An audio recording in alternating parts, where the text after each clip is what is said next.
2. Welcome back, WNST, Towson, Baltimore, and WNST.net,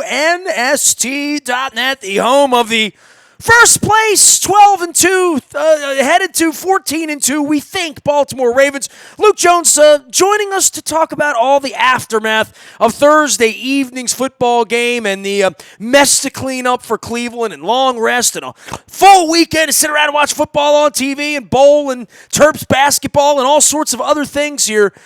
Special teams won't be doing that, right? Of all the weird things to go upside down or get a little foobar this time of year, watching Justin Tucker miss extra points and watching Sam Cook get blocked after not punting for weeks on end, certainly Randy Brown, the special teams, all those guys will be a little harder at work. Certainly some tape they don't want to see on Monday morning, right? Yeah, there's no question about that. And I want to be clear about this. I don't have major concerns based on what we saw Thursday night with the special teams group. I think overall the special teams have played well.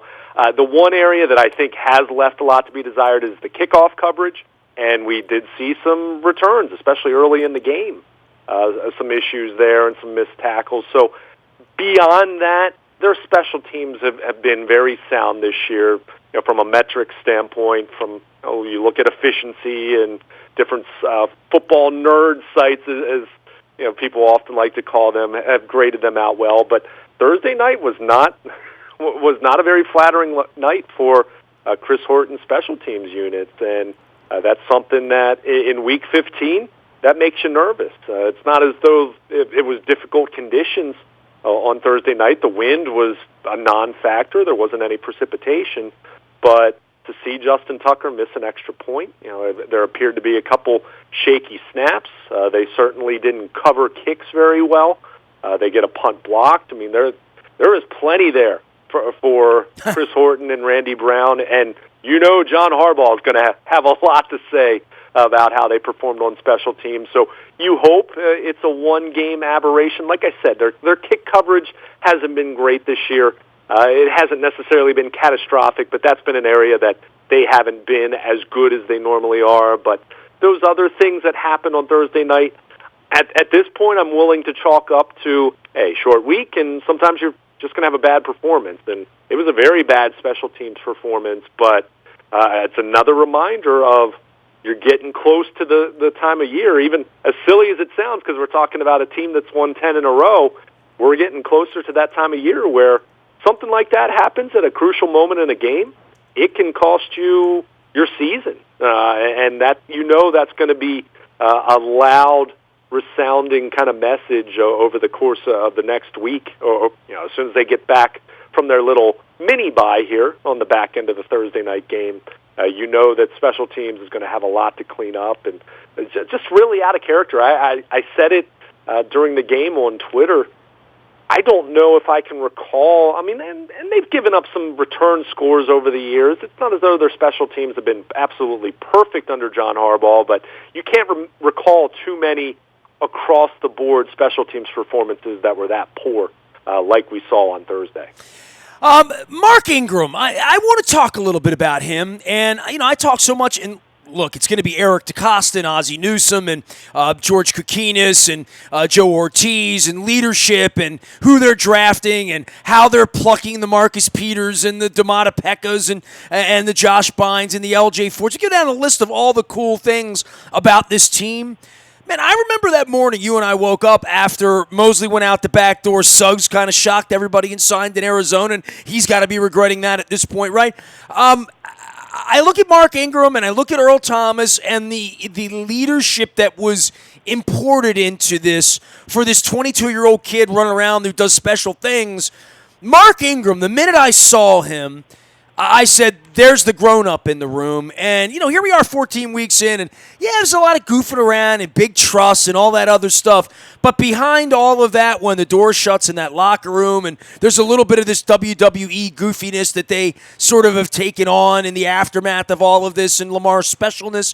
But Mark Ingram and the importing of him, first off, I didn't know he was this good of a football player. I thought he was going to be more like the sage leader type that would lead by example and wouldn't be the featured back. I really didn't think he was going to be the guy getting the ball that much. I didn't think he had that much tread left on the tire, quite frankly. He's all that in a bag of donuts from a leadership perspective, but on a night when, he doesn't have to run the ball for 150 yards. He doesn't need to be Adrian Peterson for this thing to work, right? Sure, but, one thing you had to remember, as much as you do look at him and you look at his age, and right off the bat, when you see his age, running backs in the modern NFL, you're talking about guys that are right around age 30, and he'll be 30 a little bit later this month. You say, well, they're done, right? It's one thing to talk about an Adrian Peterson or Frank Gore, who has had an unbelievable career in terms of longevity, but he was in a timeshare for much of his career in New Orleans. This is a guy who I believe has only cracked 200 carries in a season 3 times, and he'll do it this year because he's really close. I think he's at 194 now. But he was with Alvin Kamara. He's been with some other running backs in kind of a timeshare setting.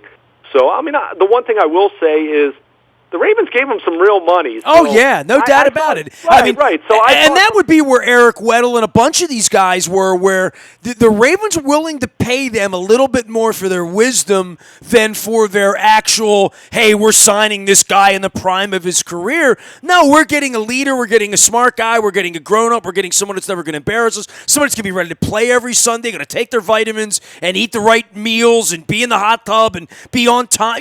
All of those things that we don't take them for granted, right? But we've always had some grown-ups around here, like John Harbaugh and Eric DeCosta and Ozzie Newsome. Beyond Ralph Staten, there have not been a whole lot of knuckleheads around here when it comes to that, right? So you that's sort of built in. But then is there anything left? Is there any football player left there? And certainly in Mark Ingram, there's just a lot of that.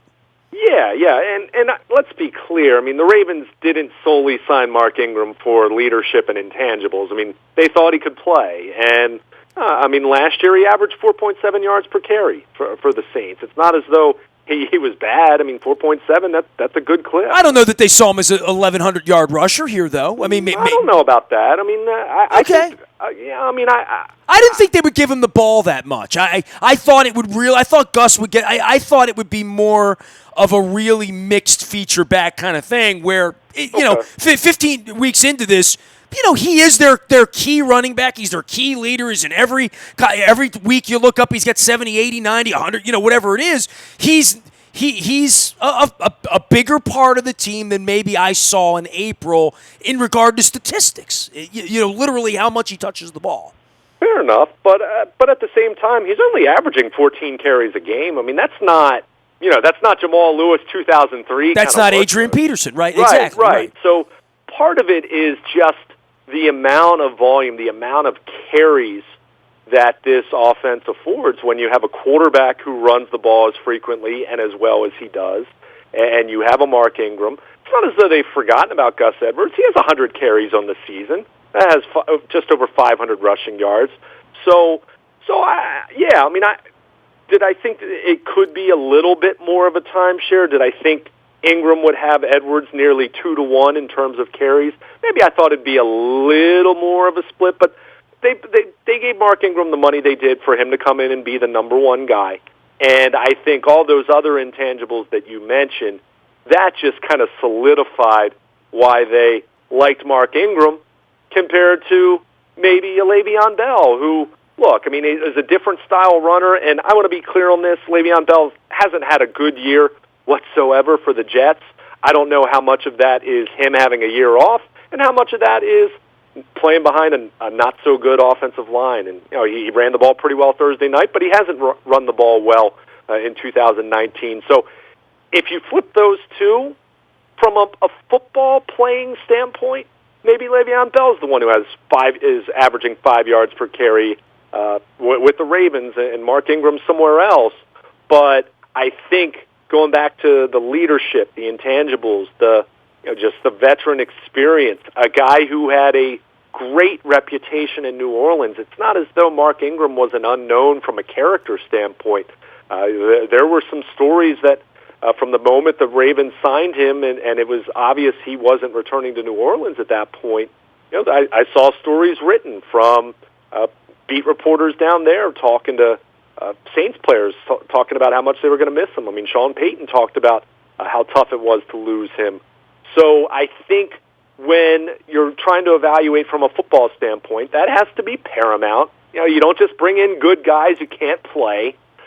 But I think when you're trying to compare a couple guys who might be of similar value from a playing standpoint, then you do look at those intangibles and the leadership and those other off-the-field qualities, how he's going to fit in the locker room. And that's where you would say, well, Mark Ingram compared to Le'Veon Bell? Is there really that much of a comparison there? Probably not. So I think, and you said it, I mean, this is nothing new. I mean, as much as we've talked about an offensive revolution here in Baltimore and how the Ravens have delivered in that way, they've had high-character guys. I mean, that's been part of the culture, and that's why I see so much about everyone talks about how close this team is and these guys love each other and all that. I don't want to be dismissive of that because that's important. Don't get me wrong. That's very important, and you love seeing that. And I think there is value to that that's difficult to really quantify.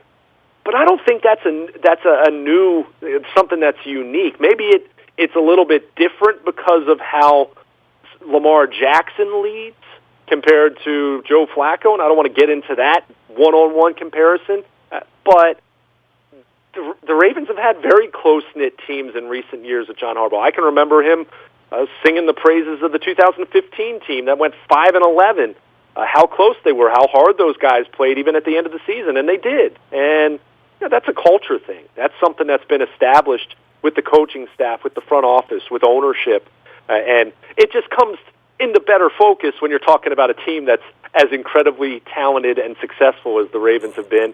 But well, Luke, you just said something. You said it's a culture thing, right? Yeah, like how many places can you talk about in sports where there is a culture thing built in that you literally could, on the back end of losing Joe Flacco, Terrell Suggs, C.J. Mosley, just go down the list of Sure. Eric Weddle. I mean, we're talking about big trust heart guys, championship guys in several cases there, Hall of Fame guys in one case there, maybe two in Eric Weddle, gone, and just sort of give the team a heart transplant.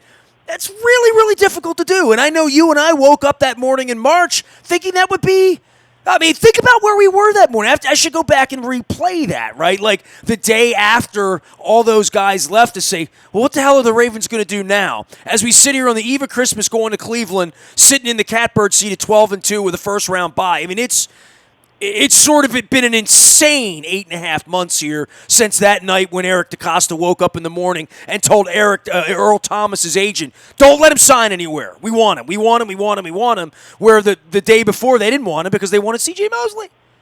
Well, how about take it back to, you don't even have to go back as far. How about the end of September where the Ravens were coming off their second straight loss. They'd just given up over 500 yards for the second straight week.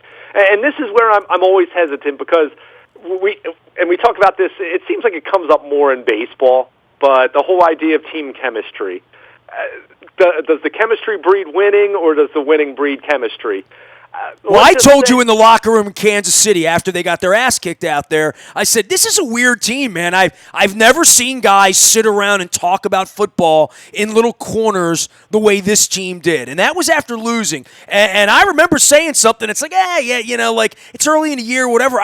I thought this team was a little weird like that early in the year, and now you look up and someone said, Seth Roberts said in the aftermath, you go to the BuyAToyota.com audio vault and hear this, he said, it's almost like we're cousins, like all these guys, like they feel like my cousins. And I said to Domata Pecca after the game, who I've gotten to know a little bit through Marvin Lewis and whatnot, we're hoping to get him out to do a show in the next couple of weeks before we get into playoff football. I said to Domata, I said, yeah, man, you've been here 4 weeks, it feels like an eternity. He said, man, I feel like I've been here my whole life, man. I mean, all the players went out to his restaurant in L.A. 2 weeks ago. He'd been on the team 2 weeks. And everybody on Lamar Jackson sitting in his restaurant. I don't know. Pinch me, Luke. That's all I can say. Pinch me, right? It's like a Bare Naked Lady song. But I will say this, and this is the point I was trying to make. After that Week 4 game, though, believe me, there was concern with that defense, and there was concern whether this was all fitting well. And there was concern about the way certain position groups were playing. Well, Earl Thomas was not playing well earlier. Yeah, well, I mean, I think no at that Jimmy point Smith, you were right? wondering how well he was fitting. There was no Marcus Peters either. Yeah, so I think some of this again. I think some of the cohesiveness, some of the team unity and chemistry. I think some of it's a product of being successful. And if they had a couple more performances like that, I don't know if we'd be talking the same way about this team as far as how close it is. But again, it goes back to the culture and who you bring in and how guys mesh. And do you have guys that are about themselves, or do you have guys that are about the team, the greater good? And I think, look, I mean, there are egos in that locker room and guys that want to have statistics, and there are guys that haven't had great years individually that are probably deep down maybe not as thrilled as they'd like to be from a business standpoint, whether there's someone in a contract year or what have you. But at the end of the day, you have guys that have bought in, and they're all in, and now you have something that just has been so special that, yeah, it builds up the team chemistry, and guys love each other and like spending time with each other, and there is a closeness to the group. But there's been, I don't think that's something that just came out of nowhere. I think that's something really even probably post Super Bowl 47 when some of the last pre-Harbaugh guys moved on. I mean, at this point there's no pre-Harbaugh guys other than Marshall Yanda, kind of. I mean, he was a rookie, and Sam Cook, who the punter, and not someone that's going to be the blood of the organization necessarily. So, post Super Bowl 47, when Ray Lewis and all those guys moved on, yeah, John Harbaugh, I think there was a vision for the types of player he wanted. Not that they were all choir boys. I think the whole alpha male, lack of alpha males in the locker room thing was kind of a narrative that was unfair to John, and at the very least was overblown, because Steve Smith and Eric Weddle and guys like that, they had egos. Those were guys that were alpha males, but I think you really saw it become much more Harbaugh's team and not Ray Lewis and Ed Reed's team the way it was 2008 through 2012 to some degree. Not to say that John doesn't deserve a ton of credit for that era because of what he did coming in, but he's still here and they're all gone. Right, I mean, they're all gone, but they moved on from Super Bowl 47. That's where it was kind of Harbaugh's second act in terms of having a certain idea of how he wanted his teams to play. But, I mean, this is really an exclamation point. Like, all these guys are gone, and John looks up at 12-2 right now with this group, with turning around an offense completely differently. Sure. All of that being said about John being a survivor. I mean, this is a coronation for all of these cats if they can make it to Miami and bring a parade back here the first week of February. Like, all of these people, this is the best team in Ravens history. Marshall Yanda sits in the locker room and talks about it. And I talked to JT the Brick about it late into the night. You can find that in the buyatoyota.com audio vault. But it is very, very unlikely that this would be the best team in Ravens history, given that they've won 2 Super Bowls, right? Like, and that they've had Ray Lewis and Ed Reed and all that. Like, how could this team possibly be better than all of that? Well, here we go, right? Yeah, but I think it's also a good reminder, and I keep coming back to this, the one specific team, who I'm going to mention, 2006. they probably, you can make a great argument for them to be the best regular season team the Ravens ever had. They're not remembered as the best team. Why? Because they didn't win. So that's where, and look, you're right. This is the best regular season team the Ravens have ever had. That's kind of the Captain Obvious statement at this point, being 12-2, and whether they lose in Week 17 to Pittsburgh and they end up tied with the 2006 team record-wise, it's going to be defined by what they do in January and early February. So that's where, and John Harbaugh was asked about it again after Thursday's game, that's where this team still isn't going to be viewed in the same light as the 2012 team or the 2000 team for that matter until they finish the job. But until they have the opportunity to do that, which we're still weeks away, we're still we're roughly a month away from when the Ravens will play in the playoffs, assuming they have a first-round bye. The divisional round's a month away at this point. So it speaks to where this thing is from a timing standpoint, but they certainly have checked every box, and they have the best offense in Ravens history by an overwhelmingly huge margin. They have a Ravens-like defense. It's not the best defense they've ever had, or probably even a top 5 or 6 defense the Ravens have ever had. But it's Ravens-esque. It feels like a Ravens defense at this point. It's a little bit different in terms of how it's constructed. More from the secondary, from the back was where they were built to be strong, and then to move forward after that. But this team it's right there. I have, we've joked about it after every game where, you talk about the next week's opponent, and I kind of brush it off, and not because I'm, trying to be a purple-colored glasses fanboy. It's just how I feel about this team at this point. And I don't think it's even a feeling. I think it's, look at the body of work. Look at the numbers. Look at what they've done. Look at the efficiency on offense. Look at how the defense has improved statistically.